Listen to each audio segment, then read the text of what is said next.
तो हेलो दोस्तों, कैसे हैं आप लोग? उम्मीद करता हूं खुश होंगे। तो पिछली वीडियो में नारुतो और इताची मास्क्ड मैन के साथ ही ककाशी की डिवीजन के सामने खड़े थे। सबको एक साथ डर का सामना करना पड़ा और सबके मन में एक ही सवाल था, अब क्या होगा? तो चलिए आगे देखते हैं। पीछे खड़े शिनोबी आपस में फुसफुसाने लगे। वो black fox of the leaf है, नारुतो उजुमाकी, वही जिसने। वो इटाची के साथ क्यों है? क्या उसने अपना रास्ता चुन लिया? एक अजीब सा डर फैल गया। अकात्सुकी, व्हाइट जेट्स, पुनर्जीवित कागे, मदारा, इन सब से निपटना पहले ही असंभव लग रहा था। और अब दो नाम जिनके बारे में कहानियां चलती थीं, दो प्रोडिजी, दो असैसिन, दो ऐसे लोग जिनसे दुश्मन ही नहीं साथी भी डरते थे, एक साथ खड़े थे, नारुतो और इटाची। सासुके का सीना उठ गिर रहा था। उसकी आंखें शारिंगन में बदल चुकी थीं। वो समझ नहीं पा रहा था ये धोखा है या कोई योजना। जिराया के मन में भय का एक अनकहा साया था। अगर नारुतो गलत तरफ चला गया तो। काकाशी के भीतर अपराध बोध, डर और अविश्वास सब एक साथ उठ रहे थे। तभी उनके सामने थोड़ा दूर मास्क्ड मैन स्थिर खड़ा था। काकुजू और हिदान उसके पीछे घायल अवस्था में, पर सतर्क। नकाबपोश ने धीरे से ताली बजाई। उसकी आवाज ठंडी थी, बिल्कुल सपाट। नारुतो उजुमाकी। सबकी नजर उसकी ओर गई। तुमने ओरोचिमारू को मारकर मेरी आधी सेना की ताकत खत्म कर दी। युद्ध भूमि पर सन्नाटा छा गया। कई शिनोबी एक दूसरे की ओर देखने लगे। ओरोचिमारू मर गया? नारुतो ने?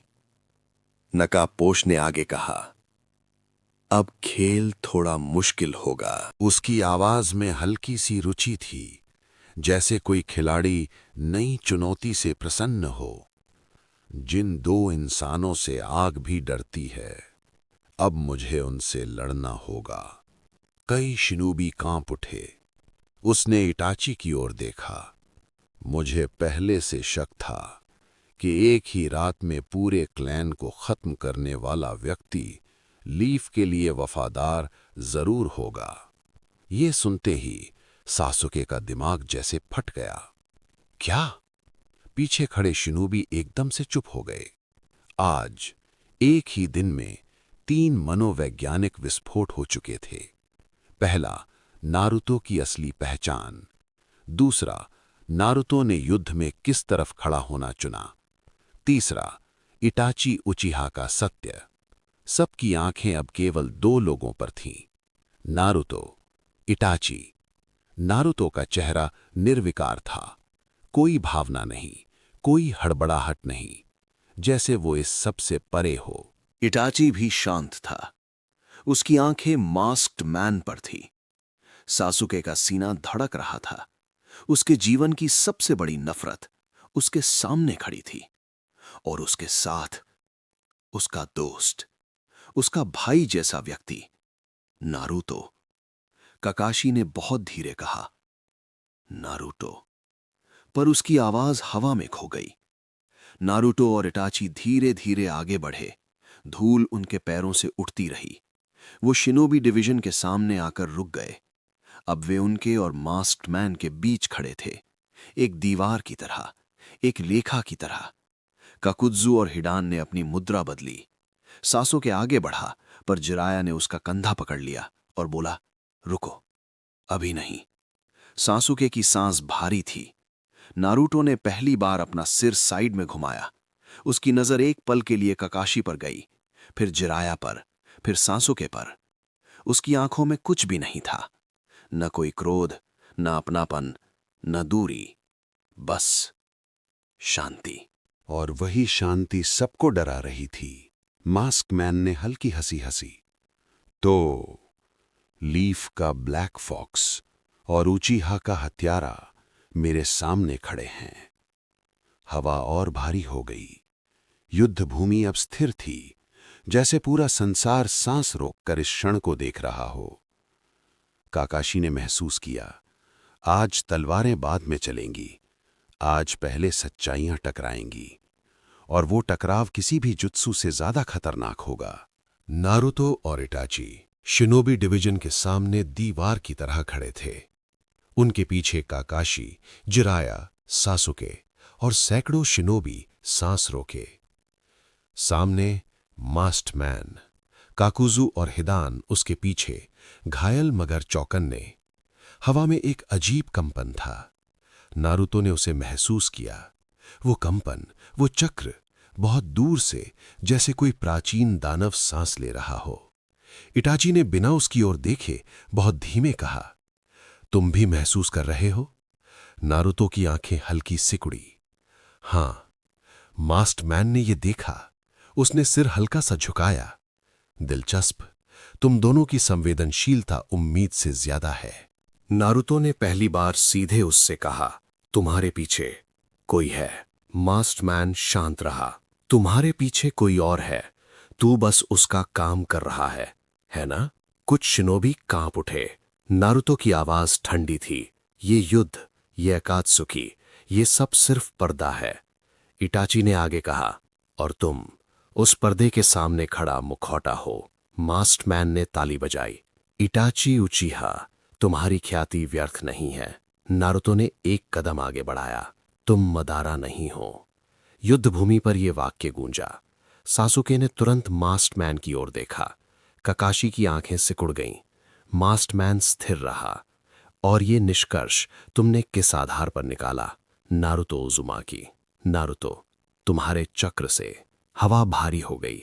मदारा का चक्र अलग होता, कुछ गहरा, स्थिर और प्राचीन, पर तुम्हारा टूटा हुआ है, बिखरा हुआ। मास्क्ड मैन कुछ क्षण चुप रहा, फिर उसने धीरे कहा, तुम दोनों बहुत खतरनाक हो। नारुतो की आवाज और ठंडी हो गई। ये तो है कि तुम उचीहा हो। पीछे खड़े शिनोबी सिहर उठे, पर तुम मदारा नहीं हो। मास्क्ड मैन की मुट्ठी हल्की कसी। इटाची ने उसकी उस सूक्ष्म हरकत को देख लिया, और तुम्हें इस बात से असहजता हुई। नारुतो बोला, ठंडी और हड्डियों तक उतरने वाली आवाज में, तुम्हारी पहचान ही तुम्हारी सबसे बड़ी कमजोरी है ना? कुछ पल सन्नाटा रहा। फिर मास्क्ड मैन ने कहा, मान लो मैं उचीहा हूं तो क्या बदल जाएगा? नारुतो बोला, सब कुछ। इटाची ने आगे जोड़ा, क्योंकि तब ये युद्ध एक झूठे देवता द्वारा नहीं, बल्कि एक छुपे हुए बच्चे द्वारा लड़ा जा रहा है। सासुके ने दांत भींच लिए। जिराया ने काकाशी की ओर देखा। काकाशी फुसफुसाया, ये दोनों उसे मानसिक रूप से तोड़ रहे हैं। शिनोबी डिवीजन के भीतर एक अजीब भावना उठी, डर और हल्की सी आशा, जैसे कोई अदृश्य दीवार दरक रही हो। इटाची बोला, तुम किसी और की इच्छा को ढो रहे हो। नारुतो ने आगे कहा, और उसी से डरते भी हो। पहली बार मास्क्ड मैन की आवाज थोड़ी भारी हुई। डर। नारुतो की आंखें स्थिर थीं। हां, क्योंकि वो चक्र तुमसे भी ज्यादा प्राचीन है। हवा और ठंडी हो गई। इटाची ने धीमे कहा, कोई है जो तुमसे भी ऊपर है। मास्क्ड मैन ने धीरे हंसना शुरू किया। तुम दोनों बहुत दूर तक देख लेते हो। नारुतो, फिर भी तुम मदारा नहीं। ये वाक्य फिर गूंजा। सासुके अब पूरी तरह उलझ चुका था। अगर वो मदारा नहीं तो फिर कौन? मास्क्ड मैन ने कहा, तुम मेरी पहचान जानना चाहते हो नारुतो? नारुतो बोला, नहीं, बस मैं ये जरूर जानता हूं कि तुम जो होने का दिखावा कर रहे हो वो हो नहीं। नकाबपोश ने सिर थोड़ा टेढ़ा किया। और अगर मैं ना बताऊं तो कि मेरी पहचान क्या है नारुतो, तो तुम्हारा डर साबित हो जाएगा। यह सुनकर मास्क्ड मैन कुछ क्षण बिल्कुल चुप रहा। हवा स्थिर। सैकड़ों शिनोबी उसकी ओर देख रहे थे। पहली बार वो केंद्र में था। जिराया बोला, नारुतो उसे बोलने पर मजबूर कर रहा है। मास्क्ड मैन अब शांत नहीं था। तुम बहुत मान लेते हो नारुतो। नारुतो, तुम बहुत छुपाते हो। इटाची, तुम्हारी सबसे बड़ी समस्या यही है। कुछ क्षण, फिर मास्क्ड मैन ने बहुत धीरे, बहुत धीमे हंसना शुरू किया। उस हंसी में दर्द था, गुस्सा था और एक टूटा हुआ अतीत। नारुतो उज़ुमाकी, उसने कहा, तुम वाकई खतरनाक हो। और उस समय युद्ध भूमि पर सन्नाटा पसरा था। ओबितो और नारुतो आमने सामने खड़े थे। हवा स्थिर थी, धूल हवा में जमी हुई थी और सैकड़ों शिनोबी सांस रोके खड़े थे। नारुतो ने बिना पीछे देखे कहा, सब पीछे हट जाओ। उसकी आवाज धीमी थी पर आदेश जैसी। कोई नहीं हिला, किसी ने सुना ही नहीं। डर ने उनके कान बंद कर दिए थे। काकाशी समझ गया, ये वही क्षण है जब युद्ध रुकता नहीं, बदल जाता है। नारुतो ने दूसरी बार कहा, पीछे हटो। इस बार उसकी आवाज में कुछ और था, कुछ जो इंसानी नहीं था। फिर नारुतो की सांस बदली, उसकी आंखें गहरी हुईं और उसी क्षण उसने अपने भीतर बंद वो दरवाजा खोल दिया। Killer instinct. हवा फट गई। ये कोई जुत्सु नहीं था, ना ही कोई चक्र विस्फोट। नहीं, सिर्फ उसकी उपस्थिति और उसके गुस्से का एक रूप था। पर वो उपस्थिति इतनी भारी थी कि जमीन कांप गई थी। सैकड़ों शिनोबी के घुटने ढीले पड़ गए। कई लोग वहीं बैठ गए। किसी की सांस अटक गई और किसी के हाथ कांपने लगे। जिराया ने महसूस किया, उसका दिल तेज धड़क रहा है और वो सांस नहीं ले पा रहा। काकाशी की हथेलियां पसीज गईं, सासुके की आंखें फैल गईं। ये क्या है? नारुतो के शरीर से काला घना दबाव भरा चक्र रिसने लगा। वो चक्र आग की तरह नहीं था, वो अंधेरे की तरह था जो रोशनी को खा रहा था। ओबितो के भीतर पहली बार डर महसूस हुआ, सिर्फ एक पल के लिए। हिदान ने एक कदम पीछे लिया, काकुजू ने भी। ये लड़का क्या है? किसामे और ससोरी इससे लड़े थे, जिसके सामने खड़े रहने के लिए भी ताकत चाहिए। नारुतो की आंखें अब बिल्कुल भावहीन थीं। वो किसी इंसान की तरह नहीं, किसी शिकारी की तरह दिख रहा था। उसकी मौजूदगी ही हत्या की घोषणा थी। काफी दूर चौथी डिवीजन की युद्ध भूमि पर, जहां मदारा, हाशिरामा, तोबिरामा, त्सुनाडे, पांचों कागे और अलायंस के हजारों शिनोबी मौजूद थे, अचानक हवा बदली। तोबिरामा की सांस अटक गई। ये क्या? हाशिरामा ने आंखें बंद की। उसका चेहरा गंभीर हो गया। मदारा की आंखें चमक उठीं। वो मुस्कुराया। दिलचस्प। सुनाडे ने तुरंत कहा, वो नारुतो है, 9 टेल्स द जिंचुरी की। तोबिरामा, तो क्या ये 9 पूंछ का चक्र है? सुनाडे ने सिर हिलाया। नहीं, ये उसका अपना है। हाशिरामा की आंखें खुलीं। पहली बार उसके चेहरे पर चिंता आई। बिना क्यूबी के इतना? मदारा हंसा। देखो हाशिरामा, अब कोई और भी हमारे स्तर पर पहुंच चुका है। मुझे उससे मिलना होगा। सुनाडे ने कड़े स्वर में कहा, तुम उससे लड़ोगे क्योंकि तुम उसे नियंत्रित करना चाहोगे और तुम जल जाओगे। मदारा की मुस्कान और चौड़ी हो गई और नारुतो अब स्थिर खड़ा था, पर उसका चक्र पूरे क्षेत्र को दबा रहा था। शिनोबी अब सचमुच पीछे हटने लगे थे। उनके पैर खुद हट रहे थे, जैसे शरीर कह रहा हो, भागो। ओबितो ने खुद हो संभाला। तुम क्या हो? नारुतो ने जवाब नहीं दिया। वो बस गायब हो गया। 1 सेकंड, बस 1 सेकंड और काकुजू की आंखें फैल गईं। उसे कुछ महसूस हुआ पर बहुत देर हो चुकी थी। एक बार इतना तेज कि हवा भी कटी। काकुजू के सीने से खून उछला। उसका एक दिल खत्म। वो पीछे गिरा। उसे समझ ही नहीं आया क्या हुआ। उसी पल हिदान चिल्लाया, क्या? उसका वाक्य पूरा नहीं हुआ। नारुतो उसके पीछे था। 20 वार किए और एक ही क्षण में हिदान के शरीर के टुकड़े हवा में बिखर गए। सिर, हाथ, धड़, पैर सब अलग। जमीन पर गिरते हुए मांस के टुकड़ों की आवाज गूंजी। पूरी युद्ध भूमि जम गई। किसी ने पलक तक नहीं झपकाई। ओबितो ने यह सब देखा। 1 सेकंड और 2 अमर समझे जाने वाले अकात्सुकी सदस्य असहाय कर दिए गए थे। नारुतो फिर सामने खड़ा था। उसके हाथ पर खून की एक बूंद भी नहीं। उसकी सांस सामान्य, उसकी आंखें खाली। ओबितो समझ गया, ये लड़ाई सामान्य नहीं होने वाली। ये शिकार है, और शिकारी हुनरमंद है। युद्ध भूमि पर अब कोई शोर नहीं था। थी तो बस नजरें जो नारुतो या कहें तो black fox of the leaf पर टिकी थी। इससे पहले कुछ शिनोबी को लग रहा था कि मानते हैं नारुतो ताकतवर है, पर उसे ज्यादा ही बढ़ा चढ़ाकर देख रहे हैं। पर इस मौजूदगी और इस संहार के बाद सबके मन में ब्लैक फॉक्स ऑफ लीफ के लिए एक ही भावना थी, डर, और सिर्फ डर।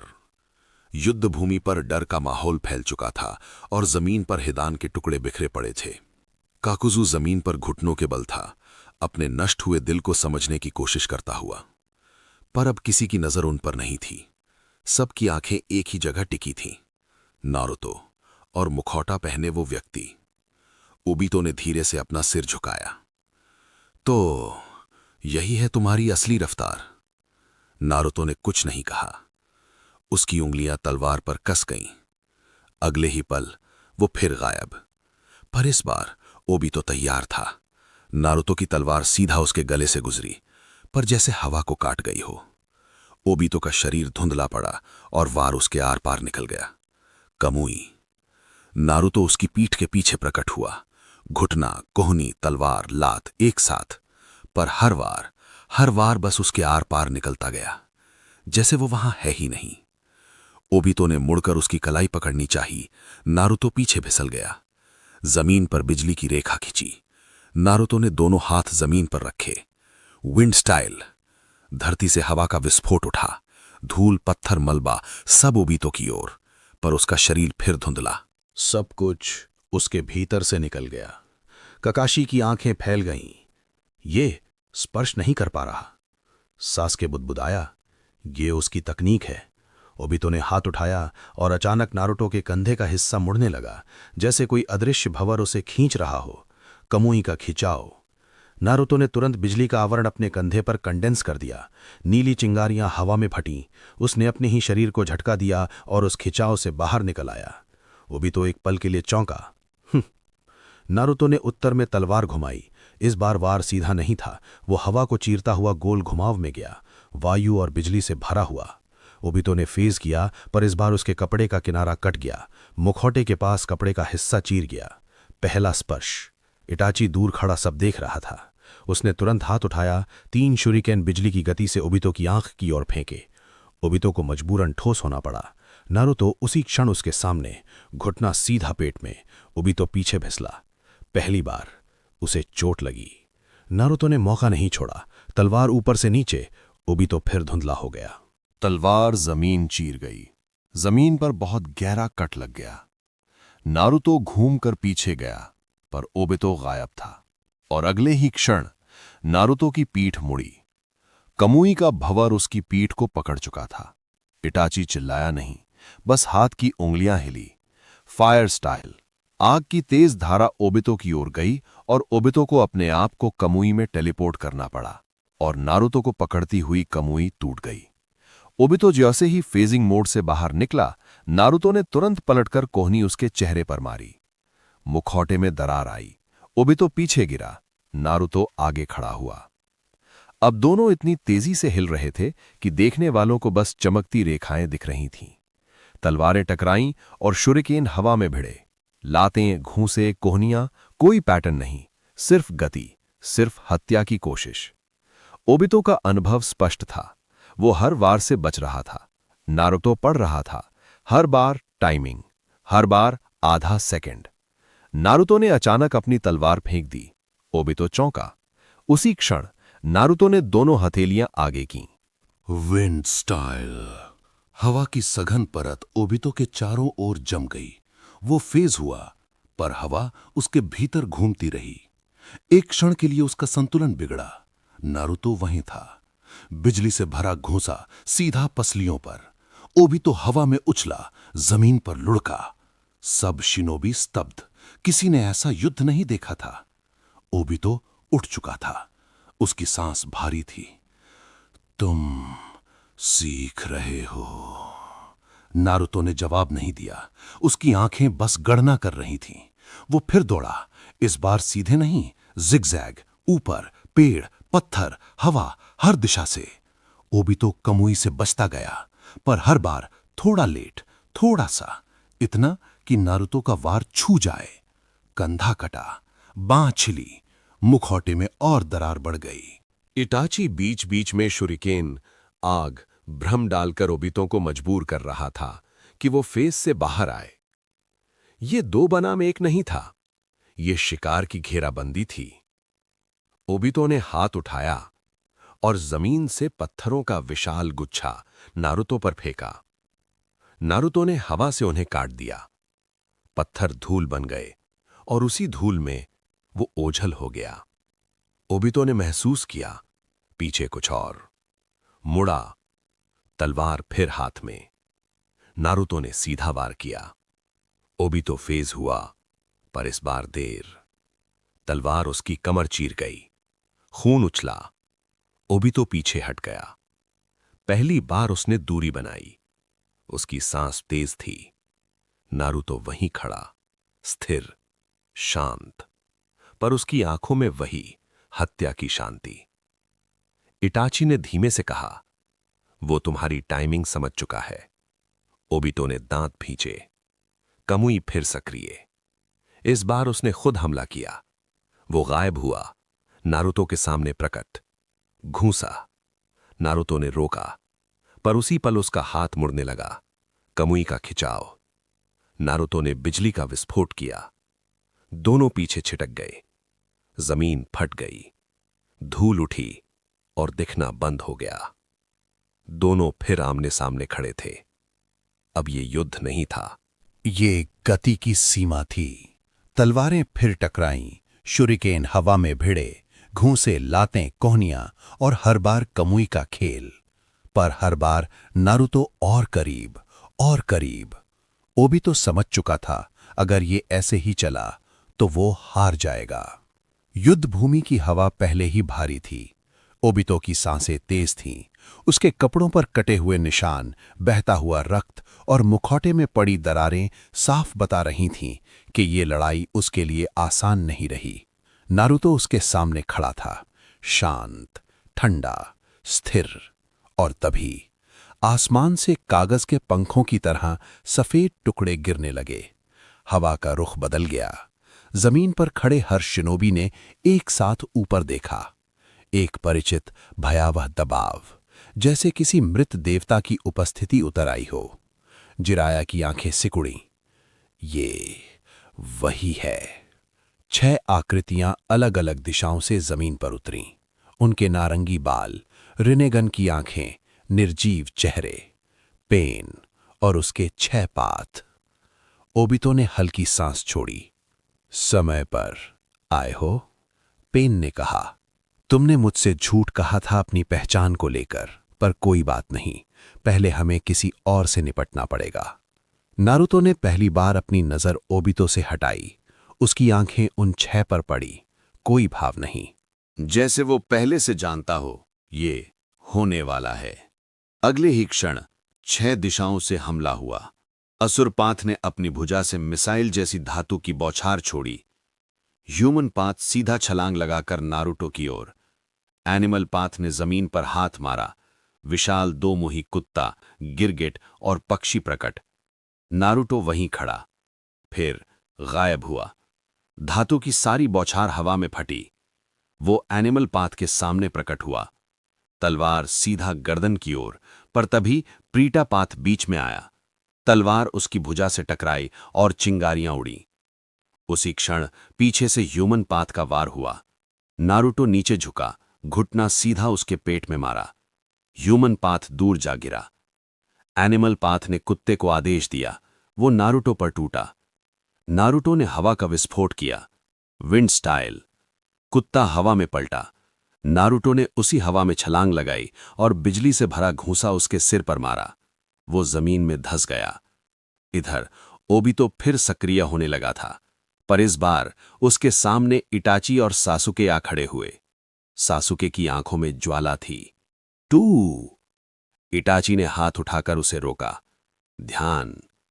ओबितो मुस्कुराया। तो दोनों उचीहा मेरे सामने। उधर जिराया ने दो पथों को रोक लिया था। असुरापाथ और प्रेतापाथ। असुरापाथ की मशीन भुजाएं लगातार वार कर रही थीं। जिराया ने अपनी बालों की ढाल से उन्हें रोका। धातु टकराई। प्रेतापात उसकी ओर दौड़ा। जिराया ने कीचड़ जैसा तेल छोड़ा और आग से उसे जला दिया। वो पीछे हटा, पर फिर भी दोनों उसे घेर रहे थे। नारुतो अब 4 पथों के बीच था।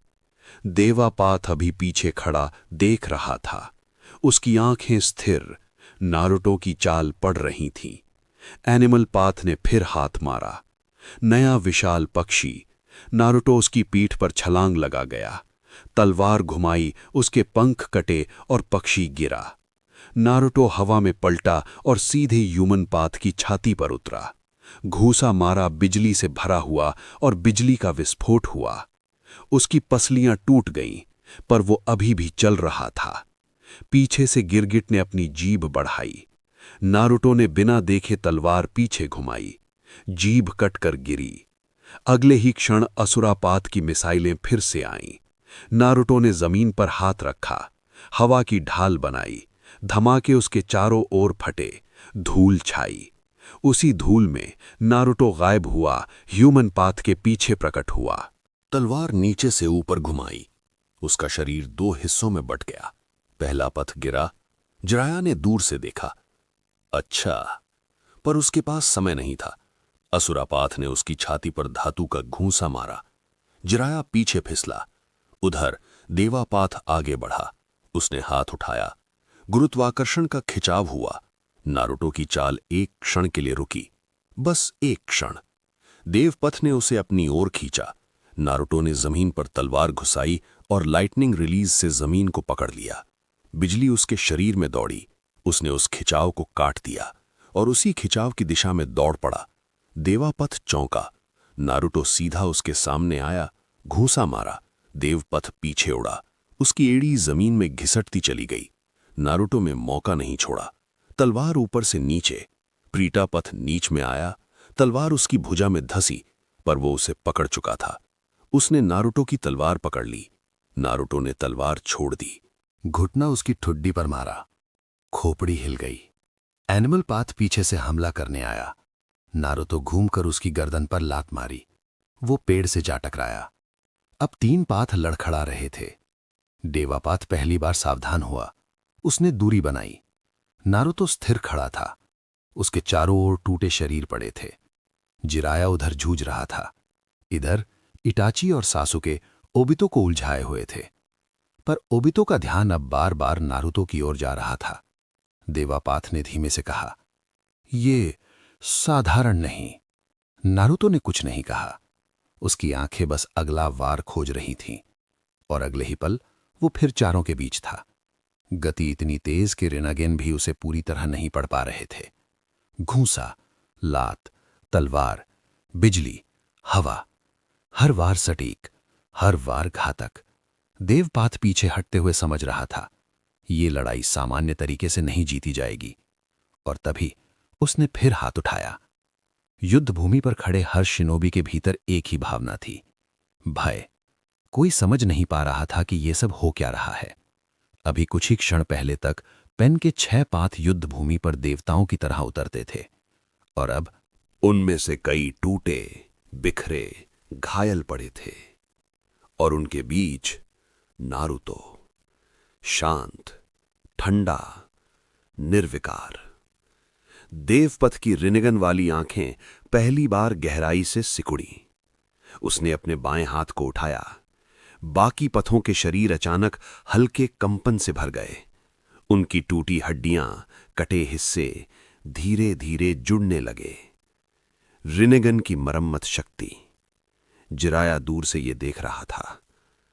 तो यही असली खेल है। नारुतो स्थिर खड़ा देखता रहा। उसकी आंखें गणना कर रही थीं, कौन, कैसे, कहां से। कुछ ही क्षणों में मानव पथ फिर खड़ा हो गया। पशुपथ ने अपनी गर्दन सीधी की। प्रेत पथ की टूटी भुजा फिर जुड़ गई। देवपथ आगे आया। तुम चाहे जितना तोड़ो, हम फिर खड़े होंगे। नारुतो ने पहली बार उत्तर दिया। तो पहले उस हाथ को तोड़ना होगा जो तुम्हें खड़ा करता है। और फिर वो गायब। देवपथ ने तुरंत गुरुत्वाकर्षण खींचा, पर इस बार नारुतो उसके सामने नहीं आया। वो पीछे था, उस पथ के पीछे जिसके हाथ से मरम्मत हो रही थी। नरक पथ। नारुतो की तलवार बिजली से भर चुकी थी। एक ही वार सीधा गर्दन पर, सिर हवा में घूमता हुआ दूर जा गिरा। मरम्मत रुक गई। बाकी पथों की चाल उसी क्षण धीमी हो गई। देवपथ समझ गया। उसने खेल समझ लिया है। अब नारुतो रुका नहीं। वो सीधे मानव पथ पर टूटा, घूसा, सीधा छाती के आर पार। रीढ़ टूटी, शरीर दो हिस्सों में। पशुपथ ने कुत्ते को बुलाया। नारुतो ने हवा की धार से उसे दो भागों में काट दिया। प्रेत पथ ने उसका हाथ पकड़ना चाहा। नारुतो घूमकर उसकी कोहनी तोड़ चुका था। फिर घुटना ठुड्डी पर, खोपड़ी पीछे पलटी। देवपथ अब खुद आगे आया। उसने नारुतो को अपनी ओर खींचा, पर इस बार नारुतो उसी खिंचाव में तलवार घुमाते हुए घुसा। तलवार देवपथ के कंधे में धसी। पहली बार देवपथ पीछे हटा। नारुतो ने तलवार निकाली और उसका दूसरा हाथ काट दिया। देवपथ पीछे उछला। बाकी बचे दो पथ उस पर टूटे। नारुतो उनके बीच घूम गया। घूंसे, लातें, बिजली, हवा, सब एक साथ। कुछ ही सेकंड में दो और पथ जमीन पर निर्जीव। अब बस देवपथ। नारुतो धीरे धीरे उसकी ओर चला। युद्ध भूमि पर पूर्ण सन्नाटा। देवपथ ने फिर गुरुत्वाकर्षण छोड़ा।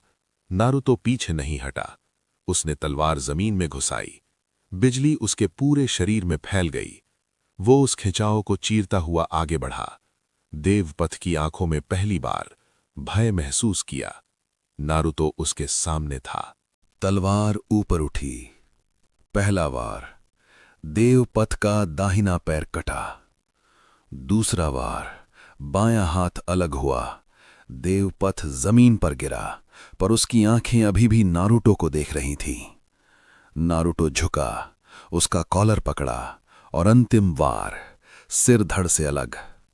नारुतो ने वो सिर दूर फेंक दिया, फिर बाकी कटे हिस्सों को अलग अलग दिशाओं में फेंक दिया, जैसे कोई कसाई मांस के टुकड़े अलग कर रहा हो।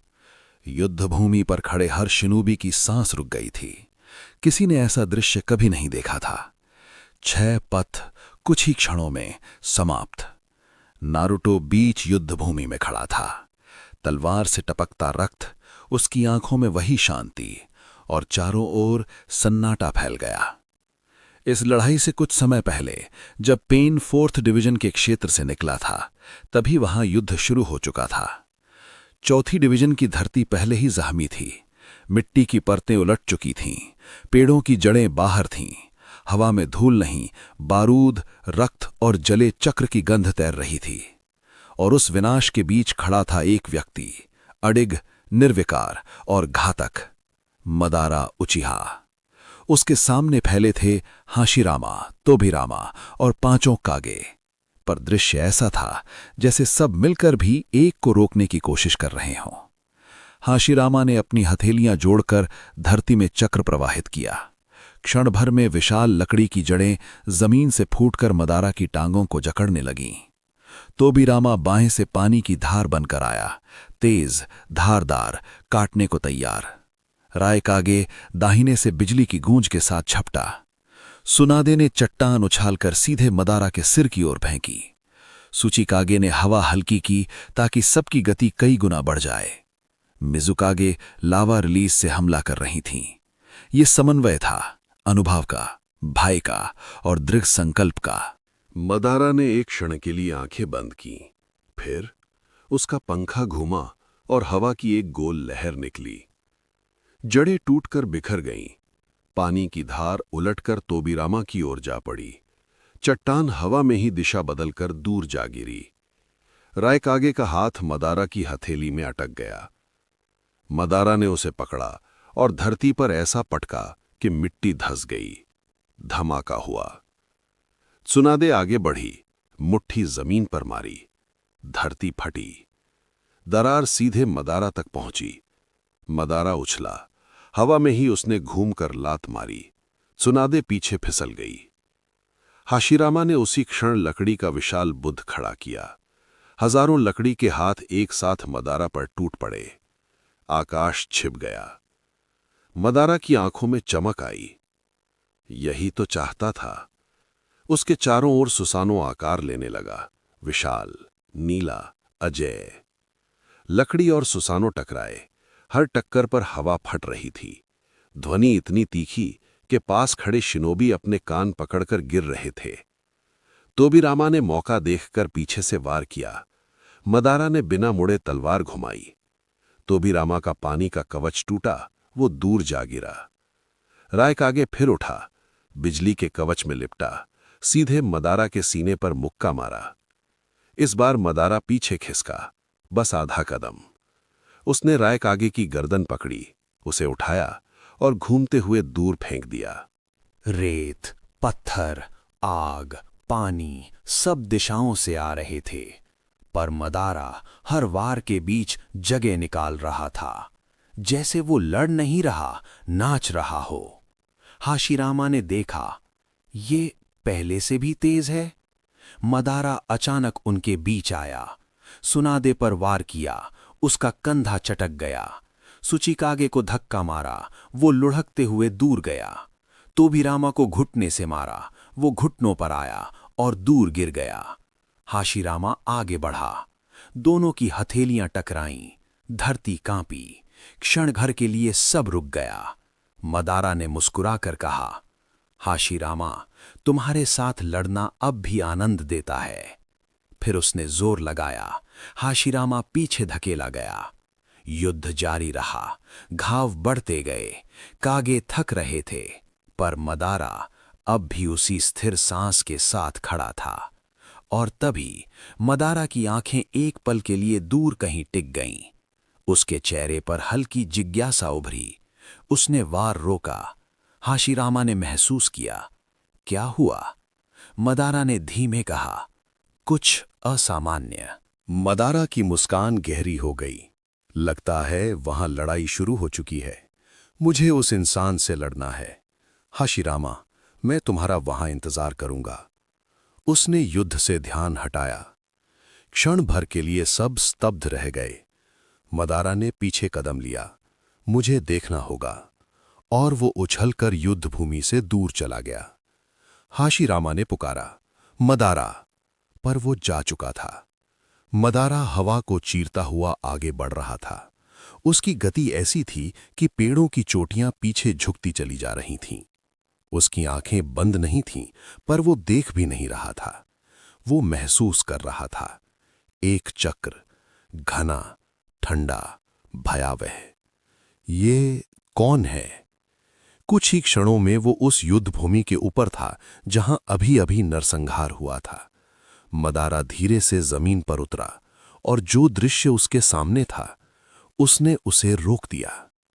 धरती पर कटे हुए अंग पड़े थे, बिखरे हुए शरीर, और सबसे अलग 6 दिशाओं में फेंके गए पेन के टुकड़े। देवपथ का सिर दूर पड़ा था, हाथ अलग, पैर अलग, जैसे किसी ने जानबूझकर उन्हें जोड़ने की हर संभावना खत्म कर दी हो। मदारा की आंखें सिकुड़ी। रिन्नेगन के पाथ इस हाल में। उसने आसपास देखा। थोड़ी दूरी पर ओबितो, इटाची और सासुके की भिड़ंत जारी थी।